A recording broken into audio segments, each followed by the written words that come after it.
Ito po ang part 2 po ng aking adventure po dito sa tabi ng dagat. Dahil marami po akong nakikitang magaganda po na hindi ko pa po nakikita. Ayun po, ito po yung madami. Ayan, madami po ng ano, ito po yung ayan po, masarap ito po, masarap ito pag nilalagyan lang po yan ng suka ng aking tatay noon. May tawag po yan eh. Kalimutan ko po yung tawag niyan, pero ang dami po nila yan oh. Yan. Yan. Itong laki po.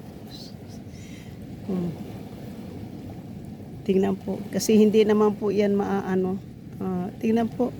Thank you so much. I love you po. Ang tawag po din yan ay tapos po ito po mayroon pa po ditong may ano po, ito po yung oyster, ayan. Ano po.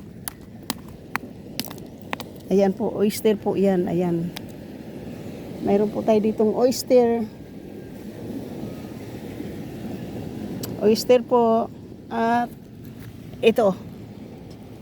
Hindi ko lang po, basta lamang dagat na lang po yung ating gagawin dyan. Thank you po. Naiksi lang po yan. Kay